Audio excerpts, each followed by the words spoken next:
This is July 29th, year 2001, just Sunday afternoon here. I have my father here, and I wanted him to share a few stories with us at this time.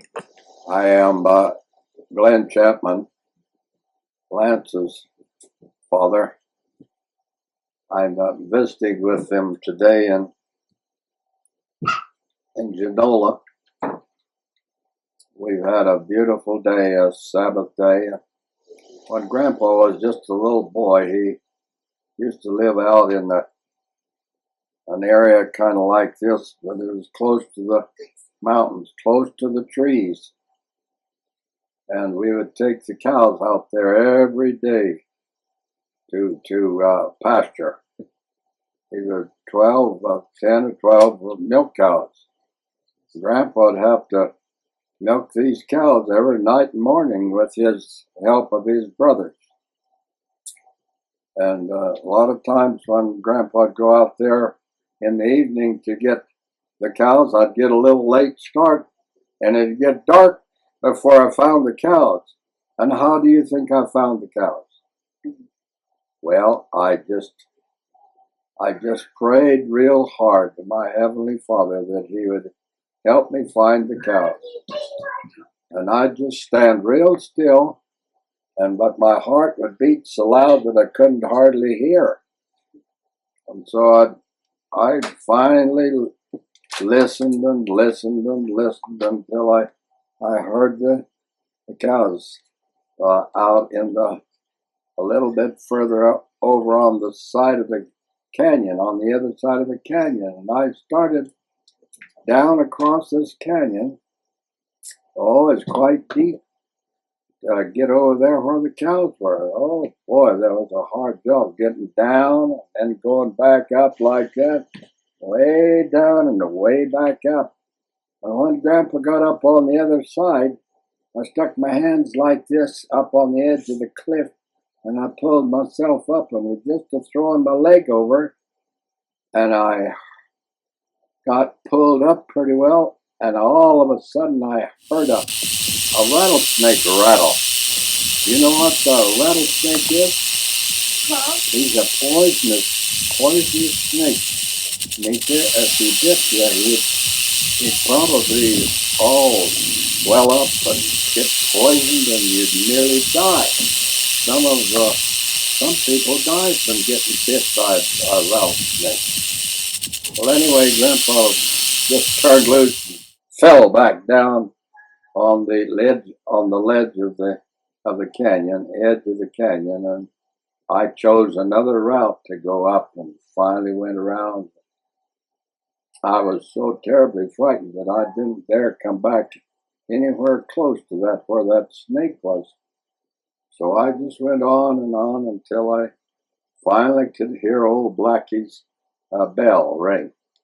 She was a kind of twisting her head. The bell was around her neck, and whenever she'd twist her neck or her head a little bit, well, I could hear the bell ring, and I said, "Oh boy, yes, there's old Blackie." And now I've found the cows, and so I'd round up the cows as fast as I could and get them home before it got any darker. But boy, it was almost too late that night. And Grandpa, my father, used to get after his boys when they'd fiddle around until we had waited too late to get the cows in. Well, when we get the cows in, then we have to water them, then we have to feed them, then we have to milk them. And then after we get the cows milked, we have to put up the chickens. We had, about 25 or 30 chickens that we had to put in their pen and put a lock on the door so that the coyotes wouldn't come and get them in the night. You know what a coyote is? Spencer knows what a coyote, and so does Nathan or Joseph. They know what a coyote is. Coyotes love chickens. And so we would lose chickens every now and occasionally when we didn't get out there and get our chicken coop closed. Oh boy. And then Grandpa and Grandma sure would feel bad because we boys would play around until it was dark and hard to do our chores after dark. There's no lights. We didn't have any lights. You know how we got around? We just could go stumbling around in the dark. Oh, and that was bad. That was bad. But we'd go by it, we'd put a stick of wood on the stove or on the fireplace after we got in the house, and that'd provide the light for the house in the evening was a fireplace. You know what a fireplace is, Spencer and Joseph? No, they know. Well, that's you build a fire right in the house, and the smoke go up the chimney, and then you could get warm when it was cold. Well, Grandpa used to go to school. I have to go about almost a mile to school, and I'd go through two fences, barbed wire fences, and sometimes I wouldn't get through quite right, and it'd tear my clothes. And when I'd get down to the school, the school teacher would say, "Oh, Glenn, you've got a bad tear in your pants. You better go back home and get your mama to sew up your pants."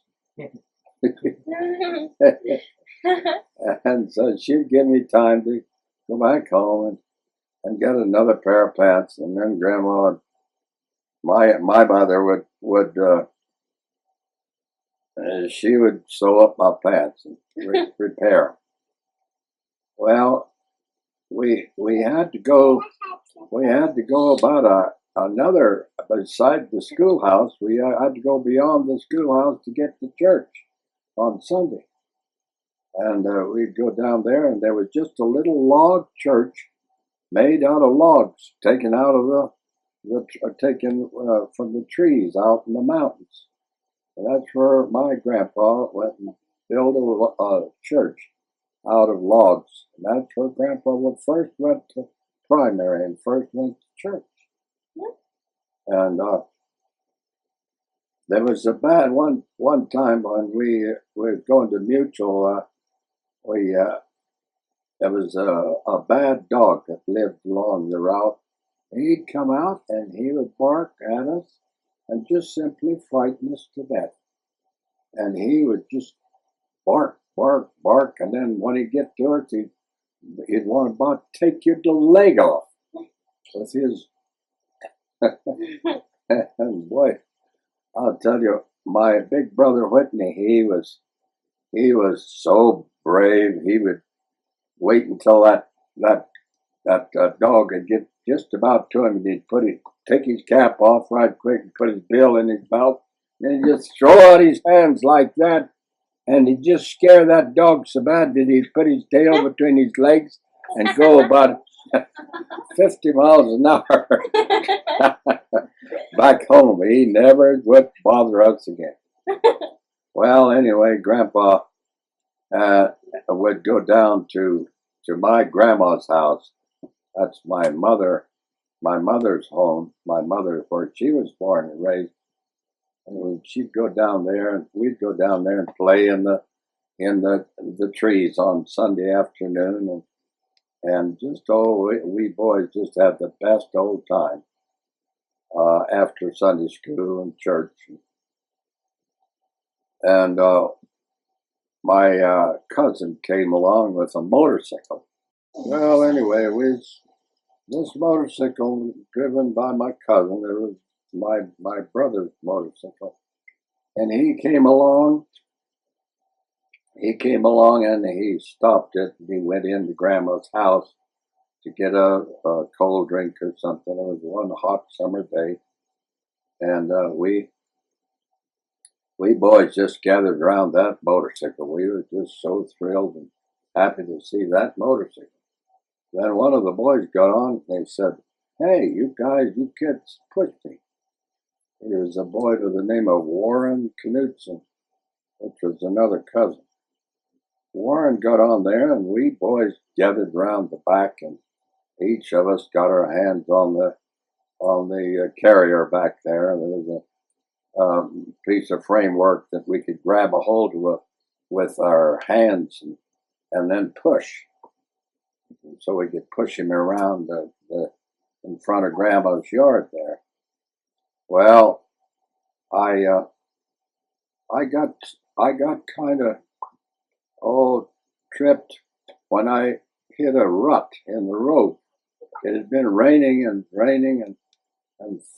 the cars and the wagons would go up and down the road, and they'd make deep ruts in the road.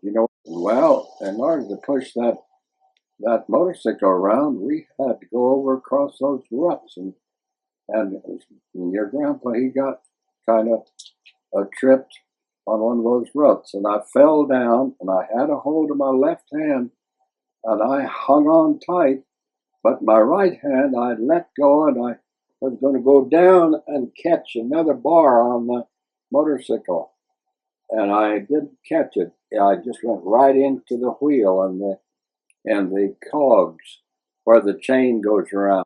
Well, this chain was so tight and the cogs were so sharp that Grandpa's his little hand got caught right in there like that, and it just went up all three places right there, and it cut off my thumb, and it broke this finger and almost broke that finger. And my friend that was next to me, he saw what was going on, so he just stopped everybody like that. He just reared back. I said, "Oh, thank goodness my other cousin was there beside me and saw what happened." Well, of course, he backed it up, and then my little tiny hand, I was only 4 years old, my little tiny hand come backing out of there on that chain. And I was just so frightened that the blood was running. And I run to my grandma's house, which is about 100 yards, was out in the street. And Grandma saw what was going on, so she grabbed some muslin, some wrapping, some white bandage that she had there, and she took my little thumb and she put it back about where it ought to be, and then she wrapped it carefully with the muslin back and forth and around and around, but it wasn't long until it was just all a mass of blood. It was bleeding so bad. Well, anyway, they took me home, which was another mile to where my mother and father were. And they saw what happened, so they took that bloody bandage off and put on a new bandage. And then they put me on my brother's little old bug. He had a four-wheel kind of a racer that they had. And he put me on that, and he took me up to the train station, and they flagged old number 7. Old number 7 was a fast passenger train that didn't stop. It didn't stop everywhere. But when they flagged this with this green flag, I remember so well, he had a green flag, the man at the station, and he got this green flag and he flagged that old number 7 down, and they stopped. And they said, "What's the matter?" And they said, "Well, we got a boy with a serious accident. We wanted to take him to Gallup." And when they heard that, well, you bet, get right on. And so my Uncle Al and a nurse of the village, Mrs. Whiteside, rode with me up to Gallup, which was 50 miles on that fast train, on that fast passenger train.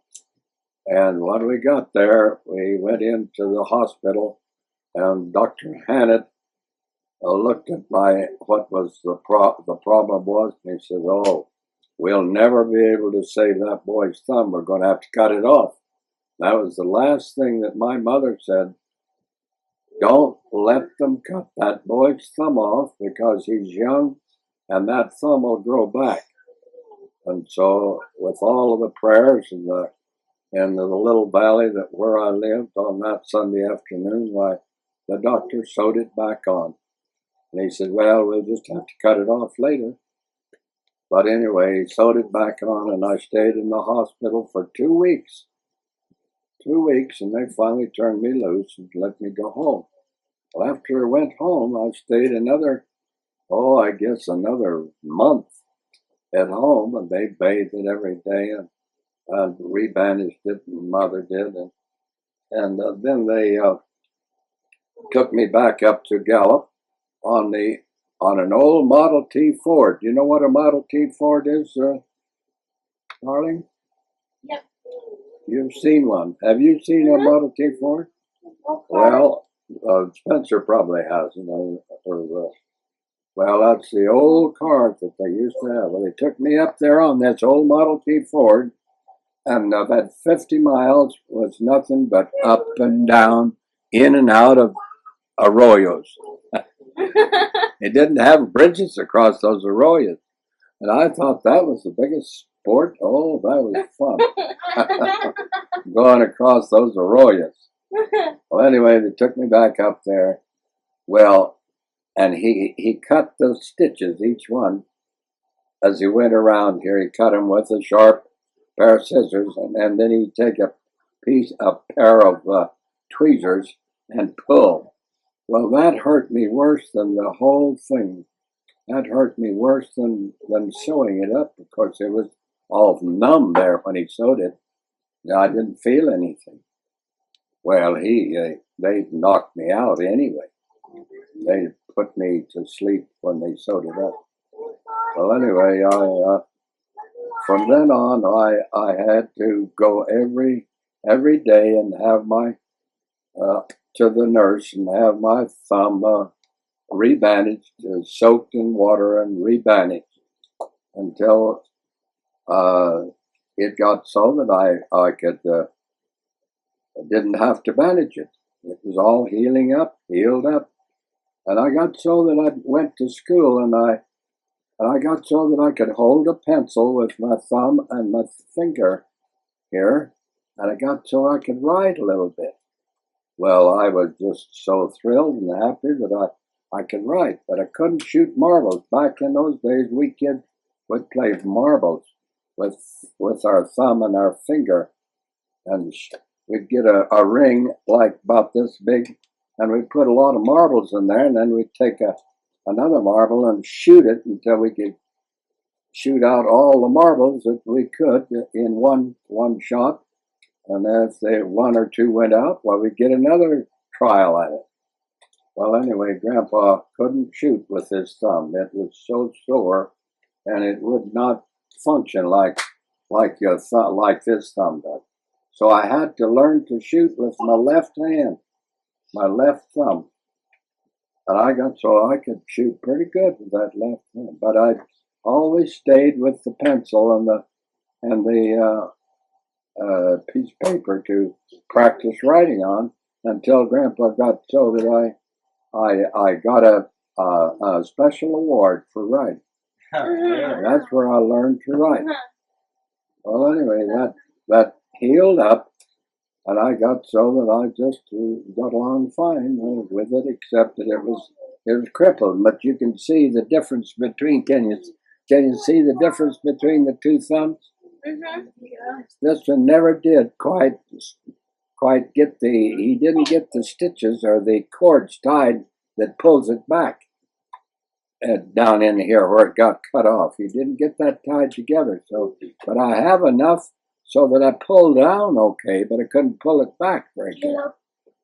But outside of that, I've all of these years I've lived with that crippled thumb. My crippled thumb. Well, that's the end of one little episode. Yeah. Wow. Tell about when you were in school, Dad, and your sister Clea. My sister Clea took up my battle. Your battle. Oh yes, we had a school teacher that was a little bit temperamental. He was a little bit hot-headed, and he would always say, when you'd make a mistake, Glenn, I'm going to come down there and I'm going to shake you till your teeth rattle the way you're acting. And my big sister stood up. She was in the 8th grade, and I was down in about the 4th. She stood up and she got her big geography book about like this, Jennifer. He raised that up like that, and she says, Mr. Elison, you listen to me. If you go one more step toward my little brother, I'm going to just hit you with this great big book. Boy, he backed off. He backed off right now. He didn't get any closer to me than from the front to the back. That's about what it amounted to. But oh boy, I was sure tickled for a big sister. Grandpa and his big brother used to go every day down to the train station because Mother and Dad had ordered a red wagon from Montgomery Ward. We didn't have stores that had these little red wagons, so we had to order it from Montgomery Ward. That was our source of material. So we'd go to the train station, which was 2 miles from home. That we walked every day down there to the train station where that is going to give us that package of that little red wagon. We'd go down there every day. Every day we disappointed. Oh, I think for about 2 or 3 weeks. Gosh, we just was a long time getting any result from Montgomery Ward. And Grandma would say, my mother would say to her, well, don't get discouraged. One of these days we're going to get that little red wagon. And sure enough, one day the train stopped.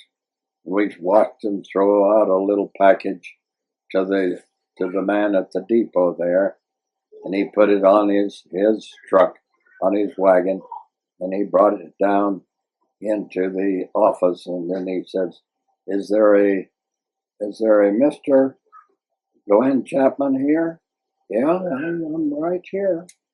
This is me. I said, well, we've got a little package for you, Mr. Chapman. And I said, oh boy, that's what we've been waiting for. And so, you know what we did, Spencer? Your grandpa and his uncle and your Uncle Whitney, we took that right out right there, and we opened the package. We opened the package and we put that little red wagon together right there, and we took turns pulling each other home in that little red wagon for 2 miles. Oh, we were so thrilled over that little red wagon. Oh boy, Grandpa was so thrilled over that. We just took such good care of that little red wagon. Hey, well, Grandpa is going to continue with a little story or two about his days as a little lad, and how we had on our place a nice well that was run by the wind. It'd turn a wheel, and the wheel would pump the water up out of the ground, 600 feet down in the ground, and it would bring it up, and it would fill 3 tanks that we had there. A drinking water tank first, and then a stock tank, and then another 2 stock tanks, right downward, kind of low. And we kids would use those stock tanks every day in the summertime to kind of cool off, and we would go swimming in there. Well, every kid in the town would come and say, Glenn, we want to go swimming. Well, I just got out to go swimming with John or Jim or Jerry or some of the other kids.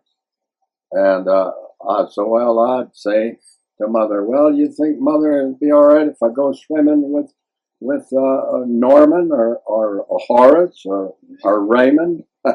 No, it'll be all right, son. You go and head and swim with them. And so we would go out there and just have the biggest old time swimming in that stock tank with our friends. All day long I'd swim with these kids. But I guess I just almost got waterlogged sometimes. I got so had been in the water so long. Well, there was another thing that happened at the windmill where the windmill and the tanks were. Grandpa took an old a tank that come off from a Model T Ford, and it was about this long, about 4 feet long. It was about that big around, and it had some special little valves on it that I could open up, and I'd pour water down in there, and then I'd put this tank out over some hot coals, and I'd get it so hot that it'd get steam in there. Well, boy, I'd just be so tickled to be able to turn that valve and out and shoot that steam with lots of force. Well, that gave me an idea that I was going to have to make some kind of a motor in order to have some fun with. So I took the lids of the bottles we had at home, and took that little thin round thing, and I'd cut them and put them together like this, and I guess I'd get 6 or 8 blades sticking out there, and then I put a piece of wire in there for an axle, and then I'd turn on that steam, and that would just turn that little thing just wow, and it was just really cool. I was so tickled over that, and I finally got a little wheel. I finally got a little wheel, and I put it on that little piece of wire, and I put a belt on it, and and this belt pulled a pulley on another thing, and I put a lot of twine on there. And then I had an elevator like this, and it had carried a bunch of rocks or a bunch of sand or something up to the top, and then I'd release the pressure on the motor, and it would just back down there and turn that little wheel backwards. And then I'd go up again and back and forth. I'd go. I just had so much fun that I had every kid in town up there wanting me to steam up my boiler and run that little motor. So this was a steam engine you made, huh? That's a little steam engine I made. Oh, my brother Ernest, bless his heart, he built 3 or 4 chicken coops on the place, and they each held 1,000 chickens. He got so that he would just gather so many eggs, it'd take him a long time to gather all those eggs. And so I got so that I'd help my brother Ernest gather eggs, and we would pack them, wash them all, pack them carefully, and deliver them up and down the highway 66 where people would have little places of business along the way, and we would deliver eggs to our neighbors and friends around. And Ernest was quite a hand with the Indians. And did you ever pick piñons? You know what I'm talking about? No. Pine nuts? Pine nuts. Well, anyway, Ernest he'd haul them out in his truck, haul the Indians out in his truck out to the areas where there was lots of pine nuts. And he'd take these burlap sacks, 100-pound burlap sacks that these Indians would fill up. Now, when he left them out there, it'd take a few days, and they'd fill up these burlap sacks. And then he'd go back out and pick them up and pay them for the amount of pine nuts that they gathered. He got so that he could talk the Indian language pretty good, but there was some rascals all the time. It seemed like no matter what, there's always some rascals that would threaten you or want to take your purse away from you or rob you or something. And that's what experience he went through when he was asleep, dead sleep in the night, while these Indians come around and he just caught them. He caught them trying to steal his money purse and his money bag, because he had to have quite a bit of money in order to pay for each bag of pine nuts. Well, anyway, he managed to survive several of those rascals that tried to steal his money purse. But there was it came to an end when my brother had to change out the windmill. You know, the windmill that turns like that in the wind, and it pumps the water out of the ground 600 feet down, brings it up, and it dumps it into these 3 tanks that we had. This windmill went haywire. It got so that it didn't pump water. So Ernest, my big brother Ernest, got enough money together from picking piñons or pine nuts that he bought a new windmill. And so he got up there with an Indian boy one day. He decided he was going to change out this old well, throw it down. The tail, of course, sticks way out like this. Yeah. So he took one hand. He took one hand and he held on to the permanent structure of the tower that goes up there 50 feet in the air. He held on with this hand and he pushed that tail out, trying to get it out so it'd fall. Well, it was out there so far that it pulled him loose from this hand here, and down he went with this piece of material, and it broke his neck and killed. I lost my brother when he was 38 years old. He had 4 little children, and these 4 little children and their mother lived 50 years without a father. 50 years. He was just a young man. Yeah, and so did I, of course. I lived 50 years without his companionship, but of course, to be a woman like that dear woman was, to live there on that ranch now by herself with those 4 little children and no husband to come home at night.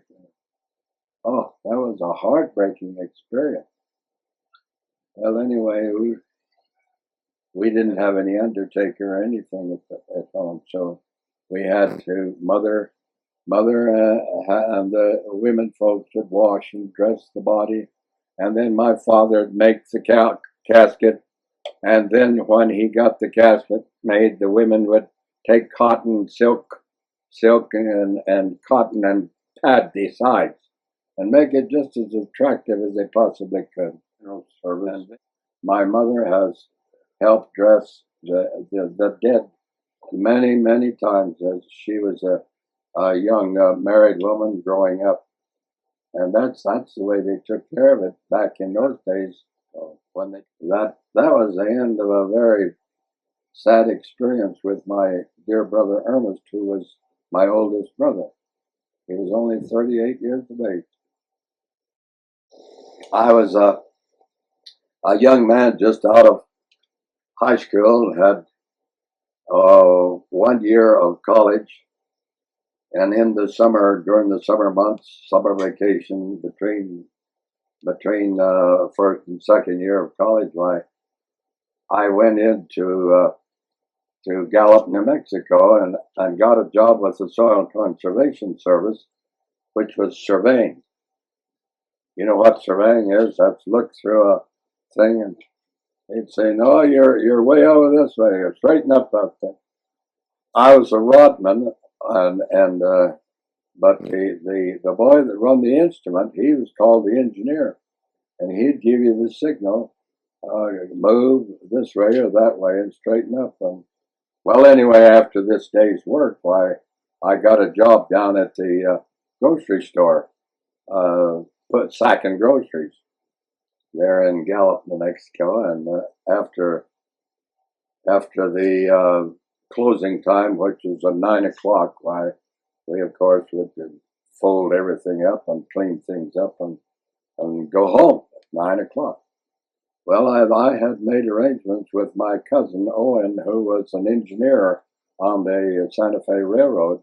I was so crazy about getting on one of these big locomotives, the big wheels that go around, and the driving pinion would go back and forth like that. You've seen it. Well, anyway, we'd made arrangement, and I was going to meet him up there soon after 9 o'clock. Well, this particular night, I guess I messed around and I cleaned a little bit too long or something, and he had to go. He went down to the roundhouse where he was to get in this big engine, and he was going to take me around in this big engine, for an hour or two, or until I got tired, I guess. And I was just so thrilled and happy for that experience that I messed around and missed him. But I put on the clothes and said, well, I'll put on some engineering clothes and wear that old engineer's cap that had stripes in it. You know what it looks like?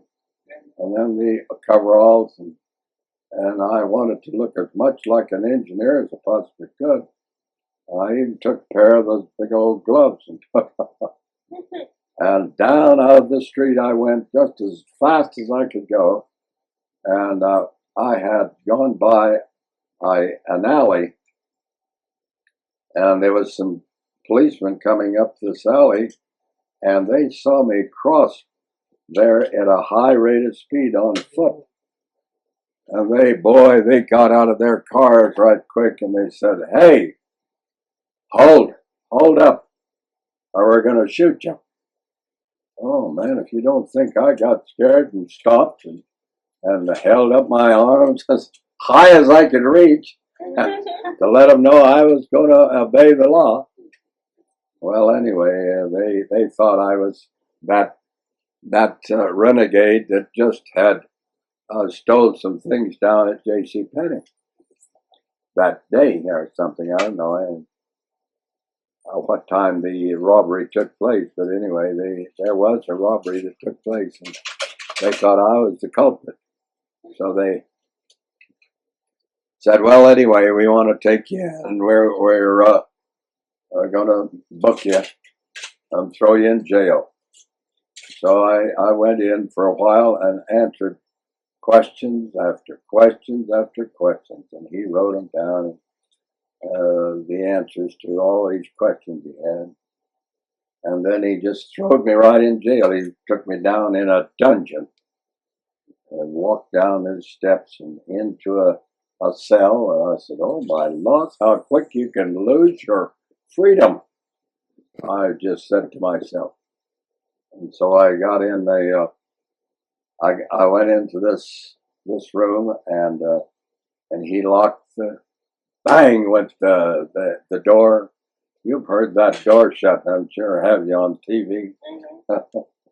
Boy, I said, "Oh boy, what have I done to get this?" And so I said, well, looked at the bed. There was an old cot, and it had just an old one blanket on it. I said, how in the world does he expect me to keep warm with just one little blanket? Well, I said, well, I guess that's part of the being a bad boy gets just one blanket. Well, anyway, it wasn't too long until he came down there, and he took his key and he said, "Come with me." Oh boy, I said, I must be free, I guess. So I went out with him, and he said, "We want to take you up to your apartment where you live. And show us where that is." So I went up to the apartment, and I showed him where I lived, and he said, "We want to see into your into your cabinet, your clothes. Want to see these clothes that you wear, and have you got any packages around that you recently made some purchases or anything, or any packages? He didn't say whether was they made a legal purchase, but anyway, I had one package up on top of this chest of drawers, and it was carefully wrapped with a string. This package was, and so they took that.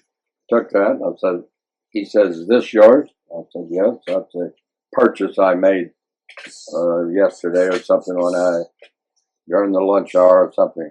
Anyway, open it up. I want to see it. And I opened it up, and he says, "Where's the sales ticket?" I said, "Well, I guess I must have thrown the sales ticket in the wastebasket." Thank goodness we didn't collect all the garbage out of that wastebasket, because there was the sales ticket. Oh, your grandpa was so tickled, and that ticket saved my life. Said, "Yes, here's an official purchase from J.C. Penney or Sears and Roebuck, I forget which one it was," and it said that it was a pair of pants or something that I'd purchased. And man, oh boy, was I ever tickled. He says, "All right, now, have you got any more like this around?" "No, that's everything." And so he took me back down to the police station, and we answered some more questions. He wanted to know who my brothers were, what their names were, who my uncles were, and what their names were. And I told him I had a cousin that worked on the Santa Fe Railroad as an engineer. "What's his name?" "Well, his name is Owen Chapman." Well, he looked at the other guy, the other officer, and said, "You know Owen Chapman?" "Yes, I know Owen." Boy, that was another lifesaver, because I didn't tell a lie. And he says, "He works for the railroad?" "Yes, he does. He works for the railroad." So that's all it took to fold up that little evening, was to be able to tell give him a few answers that were absolutely right, and they found out them to be the truth. So you never want to tell a lie when you go into the police station. Never want to tell a lie, or you get into more trouble than worth. And make sure you save your sales receipts. Tell how you got the cable car set up. Tell the boys how you got that set up. Well, Grandpa worked for the phone company, and there was and they had a lot of this big, strong cable that they would put up on the poles, and it would carry the leaded cable that had lots of fine wires in there. And this particular time, we had some old cable that we took down. And the boss said, "Well, let's get rid of that. Let's throw that away." And I said, "Well, could I have it, boss?" And big rolls. They were great big rolls like this, Tom. Oh, it was this high. I still have that cable at home. And it would go maybe 300-400 feet long. We'd go up on the side of the hill, and we'd put it through the crotch of the tree way up high, then come down and tie it right at another tree right over there, and so that'd anchor it good. Then we'd go down the hill and unroll this big roll of wire cable. We'd take it down there, and we'd tie it to another tree, but we had to have what you call a come along, or a block and tackle, that you pulled and tighten that thing. You'd have to tighten it real tight. Then we'd put a cable thing on there that had a pulley right on the cable, and we'd give each one of the kids a ride from the top way down to the bottom. Man, would he sail! Would he ever sail down there? And And when he saw he was getting awful close to the ground, why, he'd jump off. Because he was just holding on with his hands. And that was all that was holding him. He had to hang on tight till he got clear down to almost the bottom. As if you stayed with it too long, why, you'd run yourself up against a big tree down there where that thing was anchored. You think that'd be fun, Tom? You think that'd be fun? Now what we do is you had to get on down at the other end and had a big long rope. And so you'd hang on, and then somebody, 2 or 3 people would pull you all the way to the top of the other tree. See? Then they'd let go, and you'd really go sail down there almost 50 miles an hour. See, and then when you got down towards the bottom, it was close enough to the ground where you could put your feet down on the ground, and then you could run. You could run a little bit, slow yourself down. Yeah, run a little bit. Yeah.